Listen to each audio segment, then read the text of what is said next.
बिस्मिल्लाहिर्रहमानिर्रहीम। अस्सलाम वालेकुम स्टूडेंट्स, उम्मीद है आप सब खैरियत से होंगे। लास्ट लेक्चर में हमने फाइनल अकाउंट बेसिक वन को स्टडी किया था।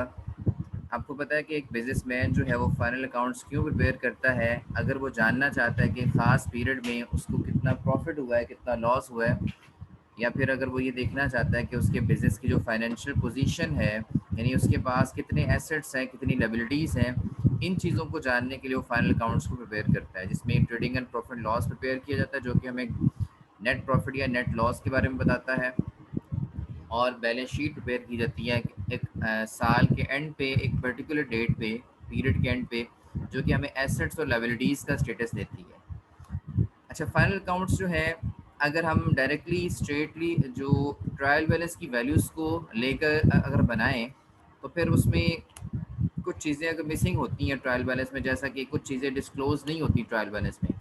अगर हम उन चीज़ों को मिस कर दें तो हमारे जो रिजल्ट्स हैं वो सही नहीं आएंगे। फॉर एग्ज़ाम्पल, मिसाल के तौर पे आपने कोई एक्सपेंस पे किया है, रेंट का एक्सपेंस पे किया आपने, आपने वो इस साल का भी पे कर दिया, अगले साल के भी 3-4 महीनों का पे कर दिया। अगर वो सारा का सारा हम इसी पीरियड में रिकॉर्ड कर लेंगे तो उसके मुताबिक फिर प्रॉफिट और लॉस हमारे जो है वो ठीक नहीं आएंगे, रिजल्ट्स ठीक नहीं आएंगे। ठीक है, तो हमें इन चीज़ों का पता होना चाहिए कि अगर हमने कोई एक्सपेंस पे किया है तो उसमें कितना पोर्शन हमारे करंट पीरियड का और कितना पोर्शन पिछले पीरियड से रिलेट करता था, या कितना पोर्शन अगले पीरियड से रिलेट करता है। इस तरह की चीज़ें हमें ट्रायल बैलेंस में नहीं पता होती। ट्रायल बैलेंस में जस्ट हमें स्टेट किया होता है कि इतना एक्सपेंस पे किया है, या ट्रायल बैलेंस में हमें जस्ट ये बताया होता है कि इतनी इनकम है। अब वो इनकम में से कितना पोर्शन हमारे इस साल का है, कितना पोर्शन हमारे अगले साल का है, ये चीज़ें नहीं बताई होती ट्रायल बैलेंस में। तो फाइनल अकाउंट्स सही तरह से प्रिपेयर करने के लिए हमें इन चीज़ों का करेक्टली पता होना चाहिए। क्या है कि जो हम एक्सपेंसेस पे किए हमने, या जो हमने इनकम्स रिसीव की हैं, उसमें से कितना पोर्शन हमारे इस साल का है, तो ये सारा का सारा इस साल का है, या फिर उसमें से कुछ पोर्शन ऐसा होगा जो इस साल का होगा और कुछ पोर्शन हमारे किसी दूसरे पीरियड से रिलेट करता होगा, तो हमें उसकी एडजस्टमेंट करनी पड़ती है। बेसिकली इन चीज़ों को एडजस्टमेंट कहा जाता है। इसी तरह से एसेट्स के हवाले से आप बात कर लें, कुछ एसेट्स ऐसे होते हैं जो फिक्स एसेट्स की हम बात करें तो फिक्स एसेट वक्त के साथ साथ उनकी वैल्यू कम होती है, जिसको हम डेप्रिसिएशन कहते हैं। अगर हमें डेप्रिसिएशन एसेट्स की नहीं बताई, हम एसेट्स की वैल्यू रिकॉर्ड कर ही जा रहे हैं ट्रायल बैलेंस से लेके, अगर उनकी डेप्रिसिएशन को नहीं रिकॉर्ड कर रहे, ठीक है, तो इसका मतलब हम जो है हमारे रिजल्ट्स जो है वो प्रॉफिट लॉस जो है वो बेहतर तरीके से नहीं आ रहे, सही तरह से बैलेंस शीट नहीं बन रही। तो ये कुछ चीज़ें ऐसी होती हैं जो कि हमें other than trial balance additional information require होती है, ताकि हम अपने फाइनेंशियल स्टेटमेंट्स को अच्छे तरीके से प्रिपेयर कर लें। ठीक है, इसकी डेफिनेशन देखते हैं बेसिकली क्या है। An adjustment means to make a correct record of transactions. Basically ये करेक्ट रिकॉर्ड है ट्रांजेक्शन्स का, which has not been recorded और which has been entered in an incomplete और रॉन्ग वे। कहते जी कि ये उन ट्रांजेक्शन्स का रिकॉर्ड है जो कि या तो इनकम्प्लीटली रिकॉर्ड की गई है ट्रायल बैलेंस में, या तो रॉन्गली रिकॉर्ड की गई हैं, ठीक है, या फिर रिकॉर्ड ही नहीं की गई। तो ट्रायल बैलेंस में जो इस तरह की चीज़ें जो रिकॉर्ड नहीं की गई या फिर गलत तरीके से रिकॉर्ड कर ली गई हैं, ठीक है, रॉन्ग वे में, तो उनकी हमने एडजस्टमेंट करनी। बाज़ वक़्त गलती भी तो हो जाती है ना, तो उनके लिए हवाले से हमें कुछ एडजस्टमेंट्स रिक्वायर होती हैं। अगर गलतियाँ हो जाएँ तो उनको हमें एडजस्ट करना पड़ता है। और जैसे कि मैंने आपको इनकम और एक्सपेंस की मिसाल दी, इस तरह की अगर सिचुएशंस आ जाएँ तो हमें उसमें भी एडजस्टमेंट करनी पड़ती है। तो फिर हम अपने सही तरीके से फाइनेंशियल स्टेटमेंट्स को प्रिपेयर कर पाएंगे और सही प्रॉफिट एंड लॉस को फाइंड आउट कर पाएंगे। अब ये एडजस्टमेंट्स हैं कौन सी? सबसे पहली एडजस्टमेंट आपके पास आ रही है क्लोजिंग स्टॉक और इन्वेंट्री की, ठीक है। उसके बाद आउटस्टैंडिंग एक्सपेंसेस हैं, एक्रूड लायबिलिटीज़ हैं, प्रीपेड एक्सपेंसेस हैं और अनएक्सपायर्ड एक्सपेंसेस हैं, अक्रूड इनकम और रिसीवेबल इनकम है, अनअर्न्ड इनकम और अनएक्सपायर्ड इनकम है, इंटरेस्ट ऑन कैपिटल है, इंटरेस्ट ऑन ड्राइंग्स है, डेप्रिसिएशन है, एप्रिसिएशन है, ठीक है, प्रोविजन फॉर बैड डेट्स और प्रोविजन फॉर डिस्काउंट। तो वन बाय वन हम इन 11 एडजस्टमेंट्स को स्टडी करेंगे और फिर हम जो है अपने फाइनल अकाउंट की तरफ जाएंगे। तो ये बहुत इंपॉर्टेंट एडजस्टमेंट्स हैं, ठीक है, इनके हवाले से हमें आइडिया होना चाहिए ताकि हम सही तरीके से फाइनेंशियल स्टेटमेंट्स को प्रिपेयर कर पाएँ। क्लोजिंग स्टॉक के हवाले से आप लोग जानते हैं क्लोजिंग स्टॉक बेसिकली क्या होता है। क्लोजिंग स्टॉक उसे कहते हैं जो हमारा साल के एंड पे स्टॉक बच जाता है, जो अनसोल्ड रहता है, ठीक है। ये तो एडजस्टमेंट आपने पिछले चैप्टर में भी की है, जहाँ हमने बेसिक फाइनल काउंट को पढ़ा था, वहाँ भी एडजस्टमेंट दी होती थी। वहाँ एक ही एडजस्टमेंट थी क्लोजिंग स्टॉक की, इसको आपने एडजस्ट किया हुआ है। क्लोजिंग स्टॉक की बेसिकली दो ट्रीटमेंट होती हैं, याद रखिए जितनी भी एडजस्टमेंट्स हैं उनकी दो ट्रीटमेंट्स होंगी, ठीक है। नॉर्मली क्या होता है, एक treatment trading and profit and loss में की जाती है और दूसरी ट्रीटमेंट जो है बैलेंस शीट में की जाती है, लेकिन ये ज़रूरी नहीं है। बाज़ औक़ात ऐसा होता है कि कुछ ट्रीटमेंट्स ऐसी होती हैं कि जो मतलब दोनों ही ट्रीटमेंट ट्रेडिंग प्रॉफिट लॉस में कर दी जाती हैं, ठीक है। लेकिन नॉर्मली मोस्टली ऐसा होता है कि एक ट्रीटमेंट ट्रेडिंग प्रॉफिट लॉस में होती है और दूसरी ट्रीटमेंट जो है वो बैलेंस शीट में की जाती है। अब क्लोजिंग स्टॉक की एडजस्टमेंट क्या है बेसिकली, यहाँ पे हमने इसको एक दफ़ा ट्रेडिंग अकाउंट में रिकॉर्ड करना है क्रेडिट साइड पे, जो कि आप ऑलरेडी इसको कर चुके हैं, और एक दफ़ा ही हमारा जो है बैलेंस शीट में एसेट साइड पे क्लोजिंग स्टॉक रिकॉर्ड किया जाएगा, ठीक है। ट्रेडिंग अकाउंट में क्लोजिंग स्टॉक को रिकॉर्ड करने का मकसद क्या था, हमने इसके ऊपर डिटेल से डिस्कशन की थी ताकि हम अपना सही एक्सपेंस जो है फाइंड आउट कर सकें, ठीक है। क्योंकि स्टॉक बचा हुआ था, अगर हम इसको ट्रेडिंग अकाउंट में ना लिखते क्रेडिट साइड पे तो हमारा एक्सपेंस जो है वो ओवर स्टेट हो जाते, ठीक है। तो सही एक्सपेंसेस को निकालने के लिए हमें ट्रेडिंग अकाउंट में इसको यहाँ से माइनस करना पड़ा, ताकि हमारे जितनी चीज़ें यूज़ हुई हैं उतना ही एक्सपेंस हमारा ट्रेडिंग अकाउंट में शो हो। तो पहली ट्रीटमेंट क्लोजिंग स्टॉक की है, इसको हम क्रेडिट साइड पे लिखेंगे ट्रेडिंग अकाउंट की, और दूसरी ट्रीटमेंट जो है बैलेंस शीट में एसेट साइड पे लिखेंगे, ये आप ऑलरेडी करते आए हैं, ठीक है, लास्ट चैप्टर में, ये नई बात नहीं है। नेक्स्ट हमारे लिए जो है आउटस्टैंडिंग एक्सपेंसेस हैं। आउटस्टैंडिंग एक्सपेंसेस से मुराद क्या होता है कि ऐसे एक्सपेंसेस जो अभी आपने अदा करनी है, आपके ऊपर लायबिलिटी है, ठीक है। तो इसकी बेसिकली दो एडजस्टमेंट होती है। फॉर एग्जांपल आपने अपने एम्प्लॉयज़ को सैलरी पे करनी है, अभी आपने नहीं पे की, ड्यू डेट आ गई या आपने सैलरी अदा नहीं की, ठीक है।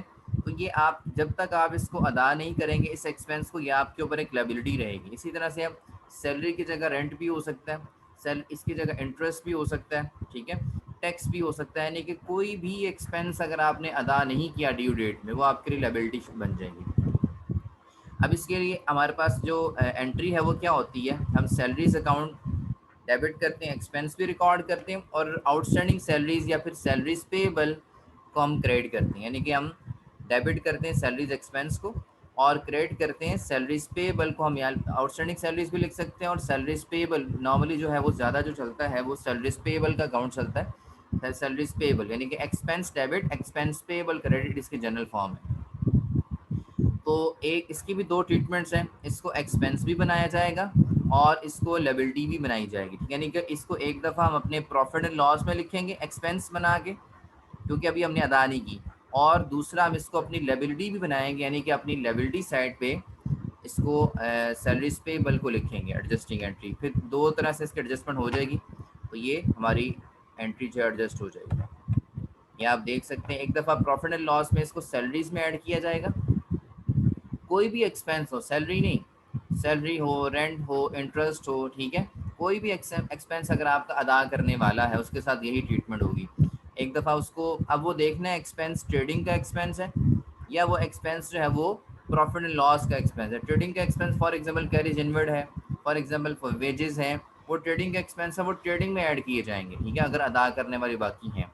अगर प्रॉफिट लॉस का एक्सपेंस है तो प्रॉफिट लॉस में वो एक्चुअल एक्सपेंस में उसको एडअप किया जाएगा और फिर टोटल एक्सपेंस यहाँ पे लिखा जाएगा, क्योंकि इस सैलरीज जो 2000 की हमने अदा करनी है, हमने ट्रायल बैलेंस से उठाई थी, और ये जो 500 की हैं ये हमें एडजस्टमेंट्स में एडिशनल डाटा में मिली हैं। तो हमने एक्चुअल सैलरीज रिकॉर्ड करनी, 2000 में 500 भी रिकॉर्ड करेंगे ताकि हमारा एक्चुअल सैलरीज का एक्सपेंस जो है वो रिकॉर्ड किया जाए। और सैलरीज हमारी लायबिलिटी भी है, इसको हम बैलेंस शीट में लायबिलिटी साइड पे करंट लायबिलिटीज़ में भी लिखेंगे। आउटस्टैंडिंग सैलरीज लिख दें या फिर सैलरीज पेबल जो है ज़्यादा सूटेबल है वो आप लिखें, सैलरीज पेबल लायबिलिटी साइड, ठीक है। तो ये हमारी आउटस्टैंडिंग एक्सपेंस की एडजस्टमेंट होगी। इसके बाद बाज़ औक़ात हमारे पास प्रीपेड एक्सपेंस की भी एडजस्टमेंट आ जाती है। प्रीपेड एक्सपेंस क्या है बेसिकली, देखें, आपने अगर कोई एक्सपेंस अदा किया, फॉर एग्जांपल आपका जो साल है पीरियड है वो जनवरी से स्टार्ट होता है, दिसंबर पे ख़त्म होता है, ठीक है, और यूँ अज्यूम करें कि 2021 चल रहा है ना, तो 2021 में आपने एक्सपेंस अदा किया रेंट का। अब आपने वो एक्सपेंस जो अदा किया रेंट का वो आपने 2022 का भी अदा कर दिया, फॉर एग्जांपल आपका साल जो चल रहा है वो 2021 है, ठीक है, लेकिन आपने जब रेंट का एक्सपेंस अदा किया तो आपने एडवांस में अगले साल 2022 का भी अदा कर दिया। तो अकाउंटिंग का जो मैचिंग कॉन्सेप्ट है वो ये कहता है कि आपने रेवेन्यूज़ को एक्सपेंसेस के साथ मैच करना है, यानी कि जो जिस पीरियड का एक्सपेंस है वो उसी पीरियड में लिखा जाएगा। हमें इससे कंसर्न नहीं कि वो पे कब किया जा रहा है, पे हम जब मर्जी करें, लेकिन जो एक्सपेंस जिस पीरियड का है वो उसी पीरियड में रिकॉर्ड किया जाएगा। फॉर एग्जांपल हमने टोटल जो एक्सपेंस पे किया वो तकरीबन आप यूँ बात कर लें 4400 पे किया, ठीक है, 3600 में 900 आप जमा करें, ठीक है, तकरीबन 4500 आप कर लें, 4500 पे किया फॉर एग्जांपल, ठीक है। तो 4500 आपने एक्सपेंस पे किया, लेकिन जिसमें से आपका जो एक्सपेंस है वो 900 अगले साल का है, ठीक है। या फिर आप यूँ बात कर लें कि आपने टोटल 3600 पे किया जिसमें से 900 अगले साल का है, यानी कि कोई भी आप वैल्यू ज़ूम कर लें समझने के लिए, ठीक है। आपने कोई एक्सपेंस पे किया जिसमें से कुछ पोर्शन वो अगले साल से रिलेट कर रहा था, तो हमने करना क्या है, जितना हमने एक्सपेंस पे किया उसमें से देखना है कि करंट पीरियड में कितना पोर्शन फॉल कर रहा है, और उस जो हमने पेमेंट की है उसमें अगले साल का पोर्शन कितना फॉल कर रहा है, ठीक है। कितनी अमाउंट अगले साल की बनती है और कितनी अमाउंट हमारी करंट पीरियड की बनती है। हमने सिर्फ अपने प्रॉफिट एंड लॉस में वही अमाउंट चार्ज करनी है जो हमारे करंट पीरियड की है, और जो अगले साल का हमने पे कर दिया उसको हम लेस कर देंगे, क्योंकि वो अगले साल का एक्सपेंस है, हमारे करंट पीरियड का एक्सपेंस नहीं है।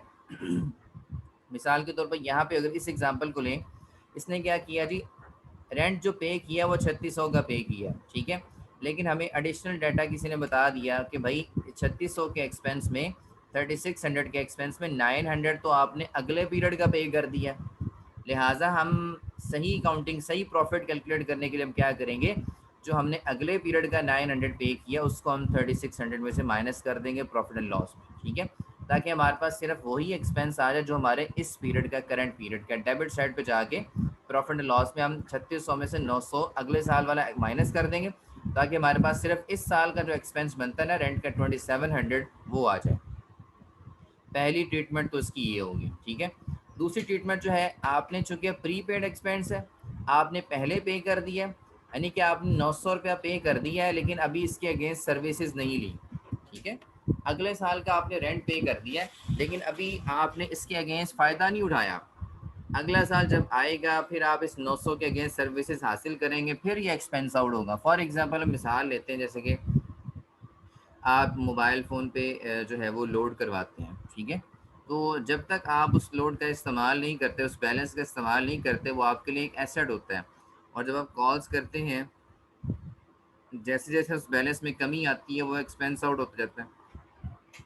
बिल्कुल इसी तरह से कि अभी 900 जो है वो अगले साल का पे किया आपने, ठीक है, तो अगला साल जब तक नहीं आ जाता या आपके लिए एसेट का स्टेटस रखता है, ठीक है। तो दो ट्रीटमेंट करेंगे यहाँ पे, 3600 में से एक तो 900 माइनस करेंगे, ठीक है, 2700 आ जाएगा, और दूसरा ही 900 हमारा एसेट है, और इसको बैलेंस शीट में हम प्रीपेड एसेट या फिर प्रीपेड जो भी रेंट है, इंटरेस्ट है, कोई और चीज़ है, तो वो नाम उसका लिख दिया जाएगा, ठीक है। अब यहाँ पे रेंट का केस है, तो इसको प्रीपेड रेंट जो हम लिखेंगे एसेट साइड पे, एसेट भी होगा, एक तरफ हमारे एक्सपेंस में कमी हुई है और दूसरा हमारा ये एसेट बन जाएगा। तो इस तरह से दो ट्रीटमेंट्स होगी हमारी यहाँ पे। एडजस्टिंग एंट्री किस तरह से कर सकते हैं, इसकी प्रीपेड रेंट अकाउंट डेबिट करेंगे, एसेट है, एसेट डेबिट होते हैं, और रेंट अकाउंट हम क्रेडिट करेंगे, एक्सपेंस को डिक्रीज करेंगे, डिक्रीज इन एक्सपेंस, ठीक है, रेंट को डिक्रीज कर देंगे हम। Prepaid expense debit, asset debit हो जाएगा, और रेंट वाला जो एक्सपेंस है वो भी क्रेडिट हो जाएगा। तो ये दो ट्रीटमेंट इस तरह से हो जाएंगी इसकी।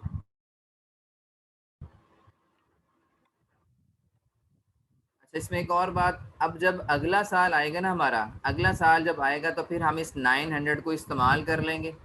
अगला साल जब आएगा फिर 900 हमारा एक्सपेंस आउट हो जाएगा। अगले साल फिर हम क्या एंट्री करेंगे, रेंट एक्सपेंस डेबिट करेंगे, और जो प्री पेड वाला हमारा एसेट पिछले साल की बैलेंस शीट में शो हो रहा था ना यहाँ पे, उसको हम एसेट को डिक्रीज कर देंगे, एक्सपेंस डेबिट करके एसेट को डिक्रीज कर लेंगे। ये काम अगले साल हम करेंगे, ठीक है, लेकिन अभी हमें इससे कंसर्न नहीं है। हम फिलहाल करंट ईयर को देख रहे हैं, करंट ईयर में कैसे एडजस्टमेंट करनी है वो हमने बात कर ली है। नेक्स्ट हमारी जो एडजस्टमेंट है,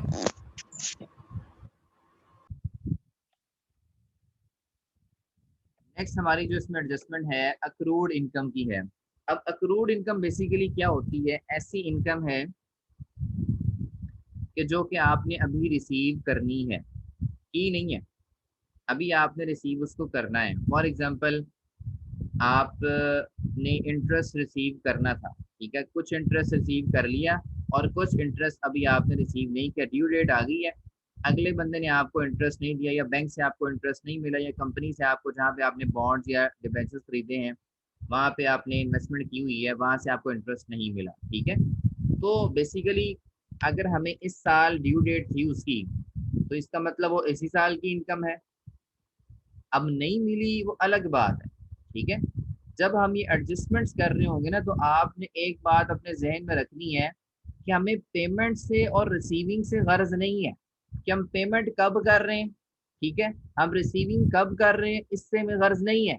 हमें गर्ज असल में किस चीज़ से है, असल में हमने ये देखना है कि जो हम रिसीव कर रहे हैं उसमें से करंट पोर्शन का कितना है, या जो हम पेमेंट कर रहे हैं उसमें से करंट पोर्शन कितना है, करंट पीरियड के हवाले से कितना बनता है, ठीक है। हमने इन चीज़ों पे गौर करना है, ठीक है। अब हमने अक्रूड इनकम से मुराद है कि अभी इनकम रिसीव करने वाली है, ठीक है। फॉर एग्जांपल हमारा हमने 10,000 रिसीव करना था इस साल ड्यू डेट, ठीक है, इस साल हमने 2021 में हमने जून के महीने में, ठीक है, इसी महीने में, या मई के महीना लगा ले, मई के महीने में 30 तारीख तक हमने 10,000 रिसीव करना था, ठीक है। और हमने 7,000 रिसीव किया, लेकिन बकिया 3,000 रिसीव नहीं किया। इसका मतलब क्या हुआ, जितना 7,000 रिसीव किया वो कम रिसीव किया, लेकिन हमारी इनकम टोटल कितनी, 10,000। इसलिए हम क्या करेंगे, अपनी इनकम में उसको ऐड अप करेंगे, ठीक है। 7,000 जो रिसीव किया वो तो इनकम बनेगी बनेगी, लेकिन जो 3,000 नहीं रिसीव कर सके हम उसको भी अपनी इनकम में शुमार करेंगे, ताकि हमारी टोटल इनकम जो है पीरियड में शो हो जाए, क्योंकि वो इसी पीरियड की है इनकम, क्योंकि वो इनकम जो है इसी पीरियड की, इसलिए उसको हम शो करेंगे। अब यहाँ पे इंटरेस्ट की मिसाल ली हुई है, ठीक है, कि आपने 2500 का इंटरेस्ट अभी रिसीव करने वाला, वो इसी साल का है, अगले साल का नहीं है, ठीक है, इसी साल का इंटरेस्ट है जो रिसीव करने वाला है, ठीक है। वो आपने रिसीव नहीं किया, तो इसका मतलब जब तक आप उसको रिसीव नहीं करेंगे वो आपका एसेट रहेगा और इनकम बन जाएगी। एसेट भी बनाएंगे आप उसे और इनकम भी बनाएंगे, ठीक है। जब आप उसे रिसीव कर चुके होंगे तो फिर आप एसेट को डिक्रीज कर देंगे, ठीक है। अब यहाँ पे देखें, आपने जो इंटरेस्ट जो पहले रिसीव कर लिया है वो तो लिखेंगे, और उसके अंदर जो नहीं रिसीव किया इंटरेस्ट, ठीक है, उसको भी ऐड अप करेंगे, ताकि आपकी जो प्रॉफिट एंड लॉस है उसमें इनकम साइड पे टोटल इंटरेस्ट शो हो, जो आपकी इनकम टोटल थी, ठीक है। तो आपने ये देखना है कि असल में हमारा इंटरेस्ट तो पूरा है ना, जो रिसीव रिसीव से हमें गर्ज नहीं है, हमने ये देखना है कि बनता कितना था टोटल, ठीक है। अब उसमें से रिसीव कितना किया, इससे हमें गर्ज नहीं होनी चाहिए, हमने देखना है कि टोटल कितना बनता है। रिसीव हमने थोड़ा किया, टोटल ज़्यादा बनता था, जो जो नहीं रिसीव किया उसको भी उसमें ऐड करेंगे, ताकि हमें टोटल इंटरेस्ट पता लगे, टोटल हमारी इतनी इनकम है इस साल, ठीक है। हम ऐसा नहीं करेंगे, वेट करेंगे जब बाकी रिसीव होगा फिर उसको इनकम बनाए, वो अगले साल जाके मिले फिर क्या करेंगे, फिर उसको अगले साल की इनकम बनाएंगे। तो मैचिंग कॉन्सेप्ट तो खराब हो गया ना। मैचिंग कॉन्सेप्ट क्या कहता है कि जो जिस साल की इनकम है वो उसी साल में रिकॉर्ड की जाए, अनटिल हमें इस चीज़ से गर्ज नहीं है कि वो पेमेंट उसकी कब मिल रही है हमें, कब वो रिसीव हो रहा है, बेशक अगले साल जाके रिसीव हो रहा है, लेकिन वो इनकम इस साल की थी, लिहाजा इसी साल में रिकॉर्ड होना चाहिए। इसी तरह से एक्सपेंस की बात करते हैं हम, एक्सपेंस जो है वो जिस साल का है उसी साल में रिकॉर्ड होना चाहिए, चाहे हम उसको पेमेंट पहले कर दें बाद में कर दें, उससे गर्ज नहीं, ठीक है। अब हमें इंटरेस्ट रिसीव करना था 2500, हमने कम रिसीव किया, जो ऑलरेडी रिसीव कर लिया उसमें 2500 भी ऐड करेंगे, ठीक है। बेशक हमें ये बाद में जाकर रिसीव हो, ये हमारी इनकम इस साल की है, इसलिए हम इसको ऐड अप करेंगे, इसको हम अपनी इनकम भी बनाएंगे, और जब तक ये रिसीव नहीं हो जाता उस वक्त तक हम इसको एसेट भी बनाएंगे। जो पैसे आपने किसी से लेने होते हैं वो आपका एसेट ही होते हैं। मिसाल के तौर पर जैसे हम किसी को चीज़ें सेल करते हैं, हमारा डेटर्स अकाउंट क्रिएट होता है क्रेडिट सेल में, ठीक है, तो हमने उससे पैसे लेने होते हैं, तो हमारा एसेट होता है। इसी तरह से हमने किसी से पैसे लेने तो हमारे लिए एसेट की हैसियत रखता है ना। तो इंटरेस्ट हमने रिसीव करना है, तो जब तक हम रिसीव नहीं करेंगे तो हमारा एसेट होता है, ठीक है। 2500 हमारा एसेट भी बनेगा और हमारी इनकम में भी एड अप होगा, ठीक है। तो ये हमारी जो है ट्रीटमेंट है अक्रूड इनकम की। अब इनकम कोई भी हो सकती है, रेंट की इनकम हो तब भी यही ट्रीटमेंट है, इंटरेस्ट की इनकम हो तब भी यही ट्रीटमेंट, ठीक है। और भी अगर कोई इनकम है ना आपकी, ठीक है, तो उसके लिए भी यही ट्रीटमेंट की जाएगी, इनडायरेक्ट इनकम। उसके बाद नेक्स्ट ईयर हमने क्या करना है, नेक्स्ट ईयर हम क्या करेंगे, अपना जो एसेट है ना उसको डिक्रीज कर लेंगे, ठीक है, और इनकम जो है उसको रिवर्स कर लेंगे। नेक्स्ट साल जो बिगनिंग में है एंट्री रिवर्स हो जाएगी यहाँ पर, क्योंकि नेक्स्ट साल तक हमने इसको रिसीव कर लिया होगा, लिहाजा अपनी इनकम रिड्यूस करके अपनी जो एसेट में कमी ले आएंगे, इस एंट्री को रिवर्स कर देंगे। बहरहाल हमें इससे गर्ज नहीं है, हमने करंट ईयर की बस एडजस्टमेंट करनी है। करंट ईयर में हमें पता होना चाहिए कि करंट ईयर में हमने किसको क्या करना है। करंट ईयर में पहला इफेक्ट देंगे प्रॉफिट एंड लॉस में, इसको ऐड करेंगे इनकम साइड पे, और दूसरा जब तक मिल नहीं जाता इसको हम एसेट भी बनाएंगे करंट ईयर। दो ट्रीटमेंट इसकी करेंगे। उसके बाद पांचवी हमारी जो एडजस्टिंग एंट्री है वो क्या है, अनअर्न्ड इनकम। अनअर्न्ड इनकम से मुराद क्या होता है कि आपने पैसे पहले रिसीव कर लिए लेकिन अभी कमाया नहीं। फॉर एग्जांपल आपने एडवांस पेमेंट किसी से रिसीव कर ली लेकिन अभी काम करके नहीं दिया, सर्विसेज अभी प्रोवाइड नहीं की, पैसे पहले ले लिए, ठीक है, तो इसको हम अनअर्न्ड इनकम कहते हैं। फॉर एग्जांपल हम मिसाल लेते हैं कि जैसे कि आप टीचिंग के हवाले से बात कर लेते हैं, स्टूडेंट टीचर के हवाले से मिसाल ले लेते हैं कि स्टूडेंट नॉर्मली जो एकेडमीज में फीसेस ली जाती हैं वो पहले ली जाती हैं, एडवांस में ली जाती हैं, लेकिन एकेडमीज वाले जो सर्विसेज प्रोवाइड करते हैं वो बाद में करते हैं। लिहाजा उन्होंने जो एडवांस रिसीव किया है वो उनकी क्या होती है, वो उनकी अनअर्न्ड इनकम है। लेकिन वो इनकम में कब कन्वर्ट होगी, जब वो पूरा महीना सर्विसेज दे लेंगे, जब वो पूरा महीना पढ़ा लेंगे, तो फिर वो उनकी अनअर्न्ड इनकम कन्वर्ट हो जाएगी इनकम में, इनकम अर्नड में, अर्नड इनकम में कन्वर्ट हो जाएगी अनअर्न्ड से। इसलिए जो पहले आपने पेमेंट रिसीव की होती है उसको आप वो आपने जब तक आपने सर्विसेज नहीं दी तो आपकी इनकम नहीं बन सकती, ठीक है। ऐसा नहीं होता, बाज़ फॉर एग्जाम्पल आपने 10,000 पैसा रिसीव कर लिया, ठीक है, अब वो 10,000 में से आपने ये भी देखना है कि आपने कितनों के अगेंस्ट सर्विसेज दी हैं। जितनी आपने सर्विसेज दी हैं करंट ईयर में, करंट ईयर की इनकम सिर्फ उतनी बनती है। बेशक आपने सर्विसेज से ज़्यादा पैसे रिसीव किए हैं, सर्विसेज आपने 7,000 की दी हैं लेकिन पैसा आपने 10,000 रिसीव किया है, तो इसका मतलब ये नहीं कि आपकी 10,000 इनकम है, आपकी इनकम 7,000 ही है। तो जो टोटल 10,000 आपने रिसीव किया है उसमें से हम 3,000 को माइनस कर देंगे, क्योंकि 3,000 की अभी बकिया भी हमने सर्विसेज नहीं दी, ठीक है। सपोज यहाँ पे एक और मिसाल ले लेते हैं कि आपने को बिल्डिंग रेंट पे दी हुई है, 2,000 पर मंथ उसका है रेंट, ठीक है, for 3 years। The rent for the whole period you receive in advance, ठीक है, पूरे साल का रेंट आपने एडवांस में रिसीव कर लिया, ठीक है। अब लेकिन अभी आपने सर्विसेज तो नहीं दी, ठीक है, आप जब तक सर्विसेज नहीं देंगे वो आपके लिए लायबिलिटी रहेगी, ठीक है, और आप उसको अपनी इनकम में से भी रिड्यूस करेंगे। ट्रीटमेंट देखें जरा इसकी क्या है। दो जगह पे हमने इसकी एडजस्टमेंट करनी है, ठीक है। पहले हम इसको प्रॉफिट एंड लॉस में एडजस्ट करेंगे, ठीक है। आपने जो रेंट रिसीव किया 72,000, इसमें से 48,000 तो आपने यूं समझ लें कि अगले पीरियड का रिसीव कर लिया, एडवांस में रिसीव कर लिया, ठीक है, लेकिन अभी आपने सर्विसेज नहीं दी, अभी आपने काम करके नहीं दिया, अभी आपने सर्विसेज नहीं दी, पैसा पहले रिसीव कर लिया। जो मिसाल आपको समझ आती समझ लें, रेंट की मिसाल ले लें, आप इंटरेस्ट की मिसाल ले लें, आप जो है ये जो सर्विसेज प्रोवाइडर्स हैं आपके, ठीक है, इनकी मिसाल, टीचिंग एकेडमीज की मिसाल ले लें, ठीक है, पैसा पहले रिसीव कर लिया, सर्विस काम नहीं करके दिया, ठीक है। तो करंट पीरियड में हम सिर्फ उतनी ही इनकम बनाएंगे जितने के अगेंस्ट हमने काम करके दे दिया, जो हमने सर्विसेज प्रोवाइड की हमारी इनकम सिर्फ उतनी है, ठीक है। हमने सर्विसेज प्रोवाइड की 24,000 की, पैसा हमने रिसीव किया 72,000, तो करंट पीरियड में हमने 24,000 रिकॉर्ड करना है, 72,000 रिकॉर्ड नहीं करना। 72,000 में से जो हमने एडवांस रिसीव कर लिया है जिसके अगेंस्ट अभी हमने सर्विस नहीं दी, वो चूंकि अगले साल का है, उसकी 48,000 जो हमने एडवांस रिसीव किया उसका काम हमने अगले साल करके देना है, ठीक है, तो लिहाजा वो अगले साल की इनकम है जब उसका काम करके देंगे। इस साल में हमने जितना काम करके दिया हम उतनी ही इनकम रिकॉर्ड करेंगे। अगर हम ज्यादा पैसे रिसीव कर लेते हैं तो उसमें से हम फिर लेस कर देंगे जो हमने एडवांस रिसीव किया हुआ, ठीक है। हम अपनी इनकम को रिड्यूस करेंगे, एक्चुअल स्टेटस पे लेके आएंगे, जितना हमने काम करके दिया उतनी इनकम बनाएंगे बस, ठीक है। काम हमने 24,000 का किया, पैसे हमने 72 रिसीव किए, ठीक है। 72,000 में से 48,000 जो एडवांस रिसीव किया उसको माइनस कर देंगे और 24,000 की इनकम को हम रिकॉर्ड करेंगे जिसके अगेंस्ट हमने काम करके दिया होगा। तो जो एडवांस रिसीविंग होगी उसको हम अपनी इनकम में से लेस करेंगे, पहला इफेक्ट ये होगा। और चूंकि हमने एडवांस रिसीव किया हुआ है इसके अगेंस्ट हमारे ऊपर एक लायबिलिटी अराइज हो जाती है कि अब हमने जब एडवांस ले लिया है तो अगले बंदे को काम भी तो करके देना, तो जब तक हम उसको काम नहीं करके देंगे उस वक्त तक हमारा वो क्या है, लायबिलिटी रहेगी। ठीक है, लायबिलिटीज वाले पोर्शन में हम इसको रेंट रिसीव इन एडवांस जो है वो लिख के शो कर सकते हैं। ठीक है, एडवांस रिसीव लिख के शो कर सकते हैं कि हमारी लायबिलिटी है जब तक हम काम करके नहीं देते। तो एक इफेक्ट इसका होगा, इनकम में से रिड्यूस कर देंगे, और दूसरा जो हम इसको लायबिलिटी बना लेंगे अपने, ठीक है, जब तक हम इसके अगेंस्ट सर्विसेज नहीं देते। तो यहाँ तक जो है हमारी जो मेन मेन 4 एडजस्टमेंट थी वो हो गई है। नेक्स्ट हम चलते हैं इंटरेस्ट ऑन कैपिटल पे। ठीक है, इसको हमने पहले भी डिस्कस किया हुआ है।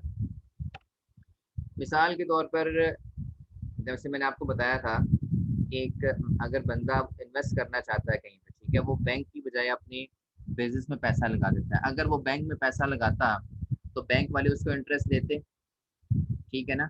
अगर वो बैंक में पैसा लगाता तो बैंक वाले उसे इंटरेस्ट देते, लेकिन उसने बैंक में पैसा नहीं लगाया, ठीक है, उसने अपने बिजनेस में पैसा लगा दिया। ठीक है, तो जो तवक्को वो अपने बैंक से कर रहा था वही तवक्को वो अपने बिजनेस से कर रहा है। वो क्या चाहता है कि उसने जो पैसा अपने बिजनेस को दिया है, ठीक है, जो बिजनेस ने कैपिटल को क्रेडिट करके रिकॉर्ड किया है, अपनी बिजनेस ने अपनी इंटरनल लिबिलिटी बनाई है, ठीक है, बिजनेस मालिक जो है बिजनेस से ये चाहता है कि बिजनेस भी उसको उसी तरह से इंटरेस्ट दे जिस तरह से बैंक ने उसको इंटरेस्ट देना था अगर वो बैंक में इन्वेस्ट कर देता। ठीक है, तो इस सूरत हाल में जो बिजनेस मालिक को इंटरेस्ट देगा उसकी कैपिटल पे, ठीक है, उसकी इन्वेस्टमेंट पे, उसको हम इंटरेस्ट ऑन कैपिटल कहेंगे। ठीक है, ये इंटरेस्ट ऑन कैपिटल जो है ये बिजनेस का एक्सपेंस होगा। ठीक है, पहला इसका इफेक्ट क्या होगा, इसको इंटरेस्ट अकाउंट ये बिजनेस का एक्सपेंस होगा। ठीक है, और दूसरा इसको कैपिटल में ऐड किया जाएगा। ठीक है, इंटरेस्ट ऑन कैपिटल जो है इसको बिजनेस का एक्सपेंस है तो प्रॉफिट लॉस की डेबिट साइड पे रिकॉर्ड किया जाएगा। दूसरा इसका इफेक्ट क्या होगा, बैलेंस शीट में इसको कैपिटल में ऐड किया जाएगा, क्योंकि कैपिटल बेसिकली एक इंटरनल लायबिलिटी है बिजनेस के लिए। ठीक है, तो बिजनेस जो है वो मालिक के हवाले से जो इंटरनल लायबिलिटी है उसमें ऐड अप कर देगा, इंटरनल लायबिलिटी को इंक्रीज कर लेगा। ठीक है, अब बिजनेस को रियल बंदा तो है नहीं कि पैसे हम मालिक के हाथ में जाके पकड़ा दे, बिजनेस एक आर्टिफिशियल पर्सन है, तो लिहाजा वो अपनी बुक्स में अपनी जो मालिक के हवाले से इंटरनल लायबिलिटी है उसको इंक्रीज कर देगा, कैपिटल में ऐड कर देगा इंटरेस्ट ऑन कैपिटल। यानी कि सादा अल्फाज में, दूसरे अल्फाज में मालिक का बिजनेस के ऊपर जो हक है वो बढ़ जाएगा, और दूसरे अल्फाज में बिजनेस के पॉइंट ऑफ व्यू से बिजनेस की जो इंटरनल लायबिलिटी है मालिक के हवाले से वो इंक्रीज हो जाएगी, तो और बिजनेस के लिए एक्सपेंस शुमार किया जाएगा। ठीक है, बिजनेस पे कर रहा है तो बिजनेस अपना एक्सपेंस भी रिकॉर्ड करेगा प्रॉफिट लॉस में इसको, और अपनी जो इंटरनल लायबिलिटी है कैपिटल वाली उसको भी इंक्रीज करेगा। ठीक है, तो ये दो एडजस्टमेंट होगी इंटरेस्ट ऑन कैपिटल के हवाले से। साइड बाय साइड इसके साथ हम इंटरेस्ट ऑन ड्राइंग को भी डिस्कस करते हैं, वो भी आपको मैंने डिस्कस की थी हमने लास्ट लेक्चर्स में। इंटरेस्ट ऑन ड्राइंग इसके ऑपोजिट है। देखिए, इंटरेस्ट ऑन ड्राइंग बेसिकली क्या होती है कि अगर मालिक ने बिजनेस से कोई पैसा लिया, ठीक है, मालिक ने बिजनेस से जो कोई विड्रॉ किया, ड्राइंग्स की है, तो अगर जब मालिक बिजनेस में पैसा इन्वेस्ट कर रहा था उस वक्त वो बिजनेस से तवक्को कर रहा था कि बिजनेस उसको इंटरेस्ट दे। ठीक है, अब मालिक बिजनेस से विड्रॉ कर रहा है तो बिजनेस भी उसको कहेगा भाई जब आपने इन्वेस्टमेंट की थी तो आप हमसे इंटरेस्ट ले रहे थे, अब जब आप हमसे पैसा लेके जा रहे तो आप भी हमें इसके ऊपर इंटरेस्ट दें। ठीक है, साइड बाय साइड काम चलेगा। अगर मालिक बिजनेस से विड्रॉ करता है, क्योंकि यहाँ पे हम सेपरेट एंटिटी कॉन्सेप्ट को देख रहे हैं, आपने बिजनेस और मालिक को मिक्सअप नहीं करना। ये बेसिकली इस तरह से ही है, आप इसको बैंक की मिसाल में फिट करके देख लें कि बैंक से अगर हम पैसे लेके आते हैं तो बैंक हमसे इंटरेस्ट लेता है ना, और बैंक में हम पैसे इन्वेस्ट करते हैं तो बैंक बैंक से हम इंटरेस्ट लेते हैं। ठीक है, उसी उसी चीज को इस सिनेरियो में फिट करके देखें, आपको समझ आ जाएगी। ठीक है, अगर मालिक जब इन्वेस्ट कर रहा है तो बिजनेस से वो इंटरेस्ट ले रहा है, अपने कैपिटल पे इंटरेस्ट, बिजनेस उसको इंटरेस्ट दे रहा है जो बिजनेस का एक्सपेंस है। और जब मालिक बिजनेस से कुछ विड्रॉ कर रहा है, ठीक है, तो इस सूरत हाल में बिजनेस उससे इंटरेस्ट रिसीव करेगा मालिक से। ठीक है, मालिक को इंटरेस्ट पे भी करना पड़ेगा। हाँ, अगर मालिक बिजनेस से विड्रॉ ना करता, अगर किसी बैंक से जाके विड्रॉ कर लेता तो बैंक वाले को भी तो उसको इंटरेस्ट देना पड़ना था ना मालिक को, तो लिहाजा वो किसी बैंक के पास नहीं गया, वो अपने बिजनेस से विड्रॉ कर रहा है, लिहाजा उसको अपने बिजनेस को इंटरेस्ट देना पड़ेगा ड्राइंग्स के ऊपर जितना वो विड्रॉ करेंगे। उस सूरत हाल में क्या होगा, एक तो बिजनेस की इनकम बन जाएगी, ठीक है, क्योंकि मालिक की तरफ से इंटरेस्ट आ रहा है बिजनेस को, तो ये बिजनेस की इनकम बन जाएगी इंटरेस्ट ऑन ड्राइंग्स। ठीक है, और दूसरा बिजनेस अपनी इंटरनल लायबिलिटी को डिक्रीज कर लेगा। एक्चुअली में मालिक ने पैसा थोड़ी देना, बिजनेस कौन सा कोई रियल पर्सन है जो पैसा उसके हाथ में दे दे, ठीक है, वो तो एक आर्टिफिशियल पर्सन है। तो होगा क्या, बिजनेस अपनी जो इंटरनल लायबिलिटी है, क्योंकि बिजनेस की इनकम थी, तो बिजनेस अपनी इंटरनल लायबिलिटी को डिक्रीज कर लेगा। ठीक है, जब बिजनेस ने कुछ पे करना था मालिक को, तो उसने अपनी इंटरनल लायबिलिटी को इंक्रीज कर लिया इंटरेस्ट ऑन कैपिटल के केस में। अब बिजनेस ने कुछ रिसीव करना है मालिक से, तो इस सूरत हाल में बिजनेस अपनी इंटरनल लायबिलिटी को डिक्रीज करने का, पैसे की मूवमेंट नहीं होनी यहाँ पे। ठीक है, जस्ट बुक्स में एडलेस होना है। अगर बिजनेस ने पे करना है मालिक को इंटरेस्ट, तो बिजनेस अपनी इंटरनल लायबिलिटी इंक्रीज कर लेगा।